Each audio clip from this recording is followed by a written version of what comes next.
wasn't me who kicked you out. It was your plan that betrayed you. I'm a 29-year-old guy currently sitting in my apartment right now, the exact same one my ex-girlfriend Rachel attempted to steal from me just last week. I'm still trying to process everything that went down, but I really need to get this entire situation off my chest because it's been consuming my thoughts constantly. We had been dating for approximately 2.5 years total, and we'd been sharing this really nice 2-bedroom place in the downtown area for the past 14 months. It's a great location with excellent natural light, close to restaurants and shops, and honestly, it was perfect for what we needed at the time. When we initially decided to move in together, which felt like a major step in our relationship, I had to cover the entire security deposit of $3,200, plus both the first month's rent and the last month's rent up front. Rachel was currently between jobs at that exact time, so I didn't think twice about covering everything financially. That's what partners do for each other during difficult times, right? I genuinely believed we were building a real future together, and these short-term financial sacrifices would eventually balance out over time once she got back on her feet. Fast forward to this past Tuesday evening. I walked through the door after a particularly long and exhausting day at work, completely tired and ready to just relax on the couch, and I found Rachel sitting in our living room with her best friend Jessica. They had various papers and documents spread out all across the coffee table in front of them, and Rachel looked up at me with this strange, almost triumphant smile that immediately made me feel uneasy. She announced in a serious tone that we needed to have an important talk, and the formality in her voice told me something significant was coming. I sat down carefully in the armchair across from both of them, my heart already starting to race a bit, and Rachel immediately launched into this whole prepared speech about how we'd been growing apart over recent months, and how she desperately needed space to find herself and figure out what she truly wanted from life moving forward. It was all the typical breakup language you hear in movies and television shows, the kind of speech that sounds rehearsed. Honestly, I was hurt by her words, but I was genuinely trying my absolute best to stay calm and handle the situation maturely like an adult. I assumed we'd discuss living arrangements like reasonable people and determine who would move out and establish some kind of reasonable timeline. Then Rachel dropped the real bombshell that completely blindsided me and caught me totally off guard. She announced, in a completely matter-of-fact tone, like it was already decided, that she would be keeping the apartment for herself, and I should probably go crash with my parents for a while until I figured out my next living situation. She even casually mentioned that she'd already taken the liberty of calling my mother earlier that same day without asking me first. And apparently, my mom had told her it was totally fine for me to come stay with them temporarily during this transition. I was absolutely stunned by the sheer audacity and boldness of what I was hearing come out of her mouth.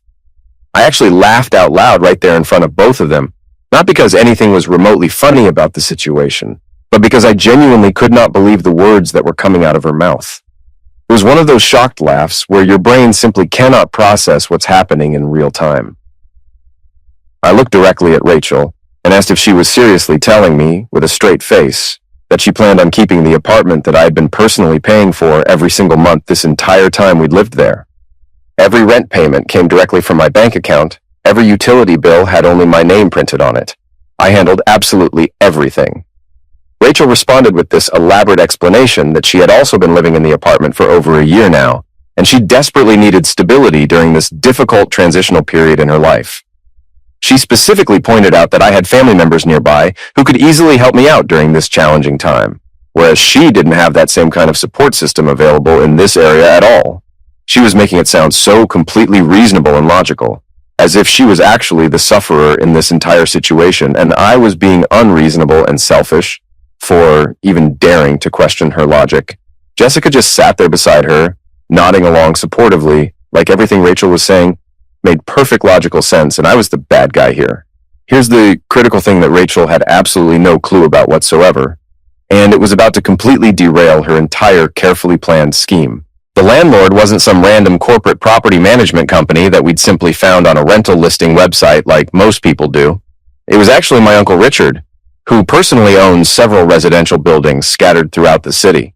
He had given me a really good deal on this particular place specifically because family members look out for each other, and he wanted to help me out. The official lease agreement had only my name printed on it as the legal tenant. Nobody else's name appeared anywhere on the legal document.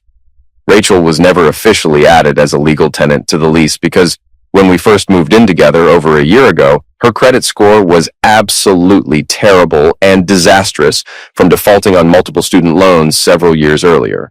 The property management software Uncle Richard uses literally wouldn't even process her rental application due to her poor credit history and multiple black marks. She didn't meet any of the minimum requirements whatsoever. I looked directly at Rachel sitting there so confidently and told her that was certainly an interesting plan she had developed, and I would definitely need some time to think carefully about everything she just proposed.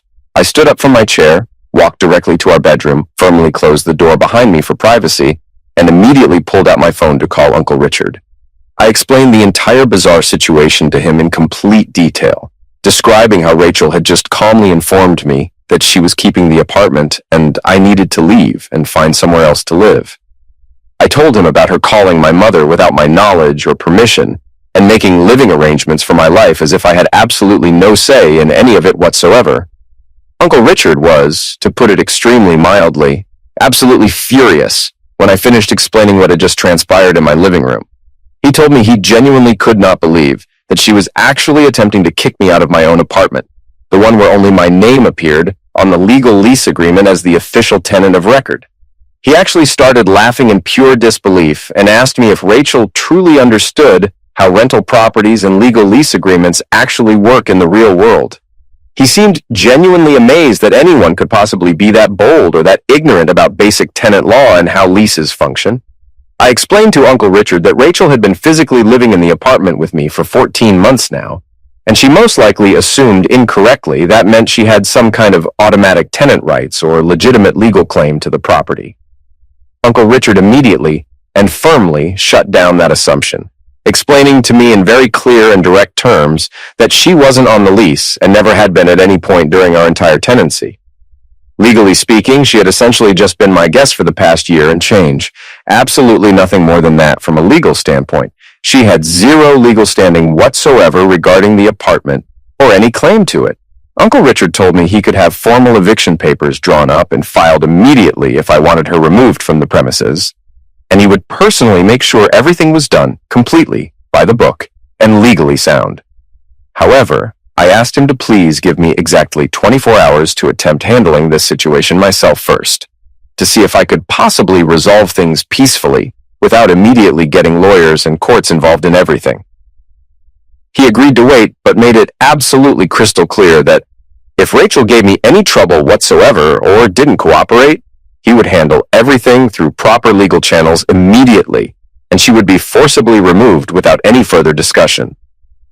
The next morning, which was Wednesday, I attempted talking to Rachel one more time before allowing things to escalate any further into legal territory. She was standing in our kitchen calmly making breakfast, like absolutely nothing significant had happened the previous evening, casually humming along to some song playing from her phone speaker. She seemed completely relaxed and comfortable, almost like she had already won this battle, and everything was settled in her favor. When I carefully brought up our serious conversation from the night before, she actually seemed genuinely pleased that I'd had adequate time overnight to process everything she'd told me and come to terms with it. She asked me directly when I thought I could realistically be completely moved out of the apartment, suggesting that perhaps by the upcoming weekend would work out well for both of us and give us a clean break.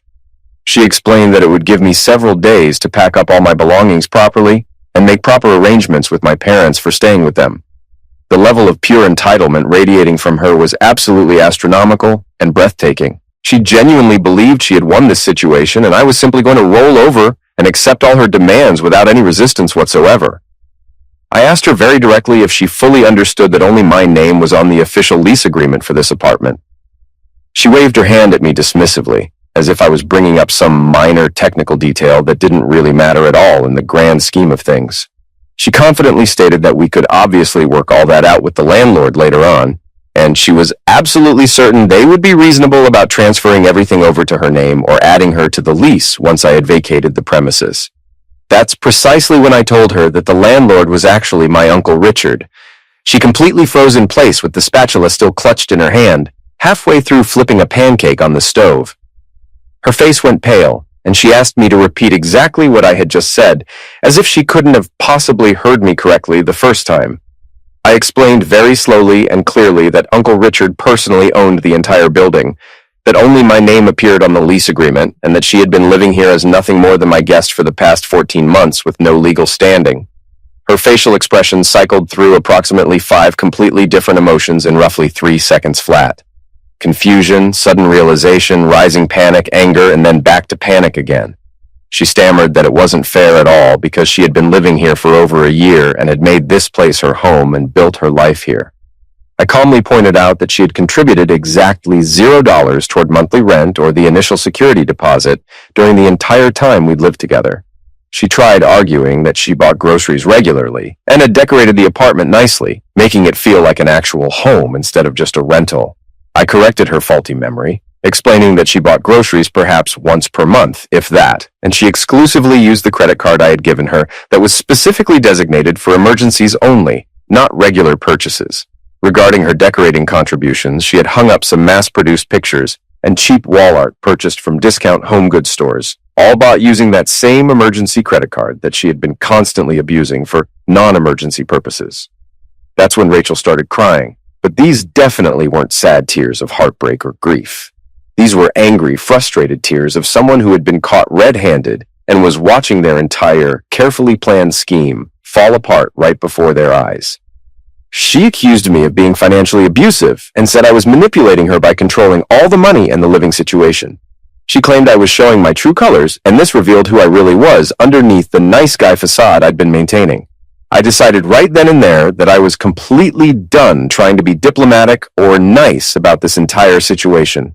I pulled out my phone right there in front of her and texted Uncle Richard, telling him to please go ahead and proceed with the formal eviction notice. I wasn't going to waste any more of my time or energy trying to reason with someone who clearly had no intention of being reasonable or fair. The official eviction notice was served on Thursday afternoon at exactly 2 o'clock in the afternoon. I was at work during this, sitting in a meeting with my team, but Rachel definitely wasn't working since she'd been unemployed for several months at that point. According to my neighbor Marcus, who works from his home office and sees everything that happens in our building, there was quite an intense and dramatic scene in our hallway that afternoon. Marcus told me later that the process server knocked on our door, handed Rachel the official legal papers, and she completely lost her mind right there in the hallway where all the neighbors could hear everything happening. She was screaming at the top of her lungs about squatters' rights and common law marriage, making these legal claims that made absolutely no sense whatsoever. We don't even live in a state that recognizes common law marriage. And even if we did, we wouldn't qualify under any of the specific requirements anyway. My phone started absolutely blowing up around 2:15 in the afternoon, with a barrage of text messages from Rachel coming in one after another. She was frantically demanding to know what I had done, asking if I was completely insane for giving her only 24 hours notice to vacate, claiming this was illegal and she had rights as someone living there. She said she was calling a lawyer immediately and I couldn't do this to her. The messages just kept coming, one after another, getting progressively more frantic and desperate with each one. Then Rachel's best friend Jessica started messaging me too, sending multiple texts, asking if I was seriously going through with evicting Rachel, and questioning what kind of person does something like that to someone they claim to love. She said Rachel thought I loved her, and this was showing abusive behavior, that I was revealing my true character as a manipulator and controller. Then came a phone call from a number I didn't immediately recognize in my contacts. When I answered, it was Rachel's mother, Patricia, on the line. I had always genuinely liked Patricia throughout the time Rachel and I had been together, so I actually answered this call instead of letting it go to voicemail. Patricia asked what was happening with this story about me throwing Rachel out onto the street. I took a deep breath and explained the entire situation calmly and clearly, from start to finish. How Rachel had tried to kick me out of my own apartment first, how she'd never paid a single dollar toward rent in all our time living together, and how her name wasn't on the lease because of her terrible credit history. Patricia went quiet for a long moment on the other end of the line. Then she said something that really surprised me. She told me Rachel had claimed we'd decided together, mutually as a couple, that Rachel would keep the apartment and I would move out.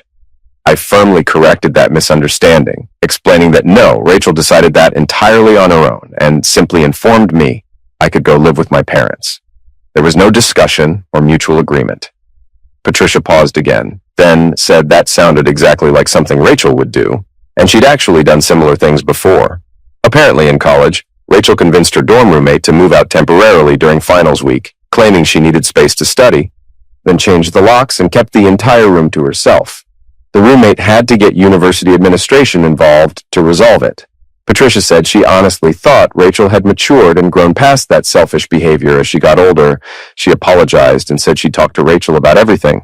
I appreciated Patricia's honesty and willingness to hold her daughter accountable instead of blindly defending her. Friday morning arrived and Rachel confronted me at 7 o'clock with a thick stack of papers she'd printed out overnight. She announced triumphantly that according to all her sources, she was legally a tenant regardless of whether her name was on the lease, and I was required by law to give her at least 30 days notice minimum. I took the stack and looked through it. Every single document was from a different state's tenant law website. California, New York, Texas, Florida, none from our actual state. I explained these applied to actual legal tenants who signed leases and paid rent, not guests who overstayed their welcome. Rachel insisted that the simple fact of receiving mail at the address made her a legal tenant with rights.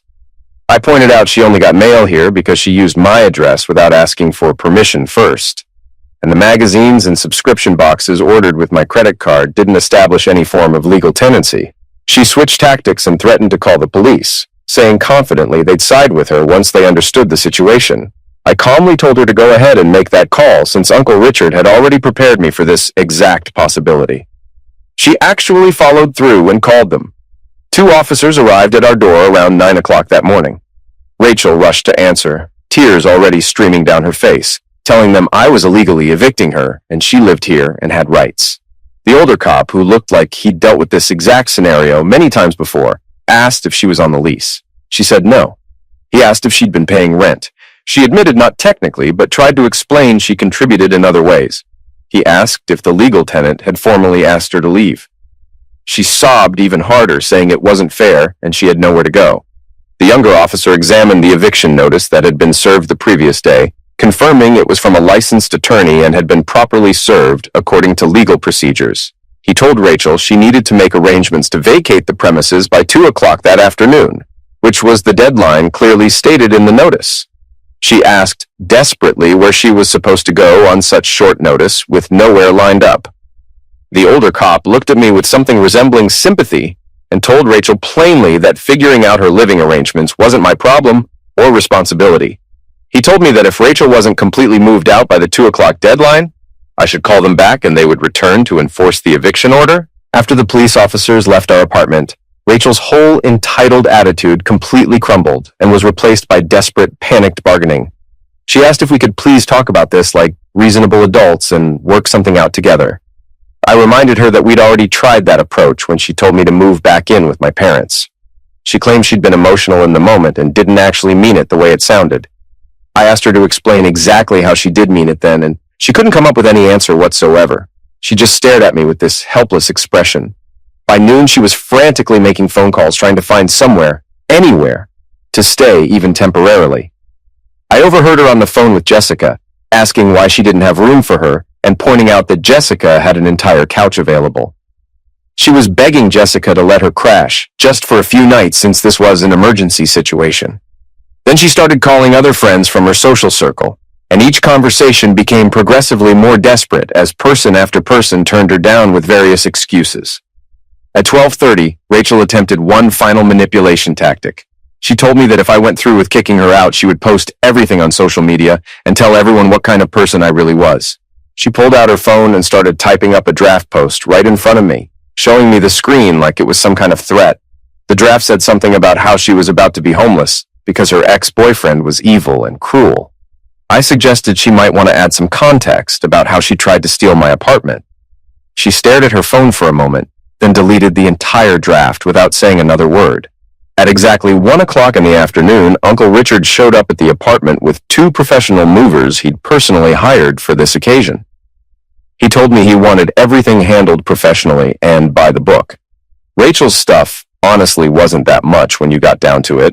Clothes, shoes, makeup, and beauty products, some books, and the gaming setup I'd bought her as an expensive Christmas present. The movers efficiently had everything boxed up and ready to go in under an hour. One of the movers asked where they should deliver everything. Rachel was sitting on the couch, her phone clutched in her hands, frantically texting people. She said she didn't know where to take her stuff because she didn't have anywhere to go yet. She asked if we could just leave all her belongings here in the apartment until she figured out her living situation, saying it would only be for a few days.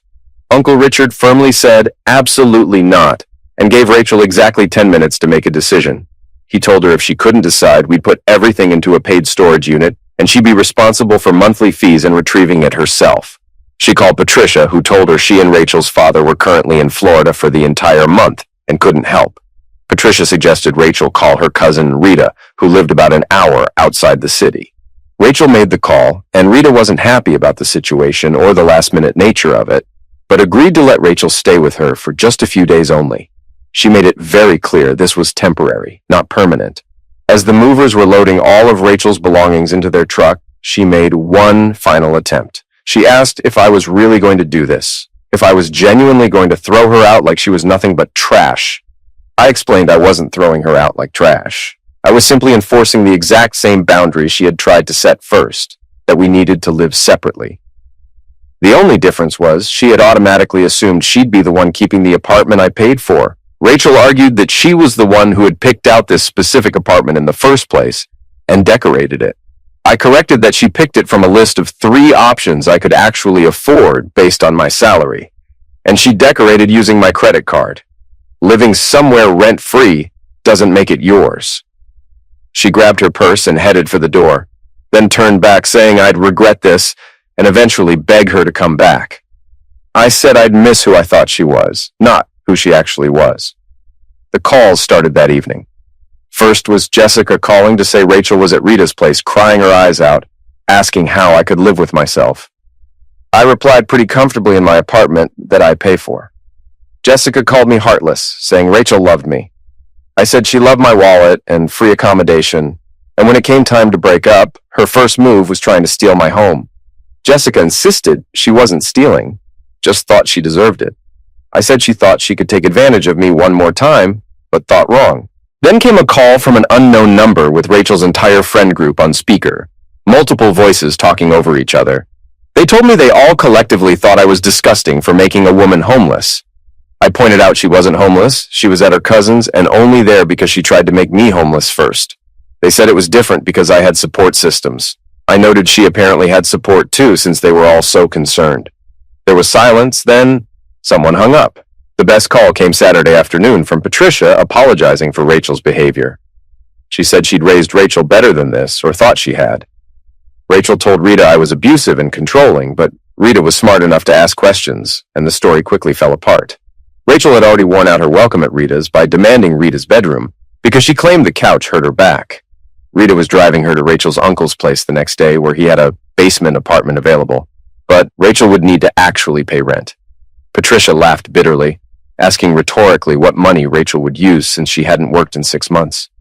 Rachel had been telling her parents I was supporting her while she figured out her career path, which was completely news to me, since she'd told me she was doing freelance social media management work. Sunday morning, Marcus texted saying I absolutely needed to see something. He sent screenshots from a group chat his girlfriend was in through knowing Jessica. The messages were from weeks earlier.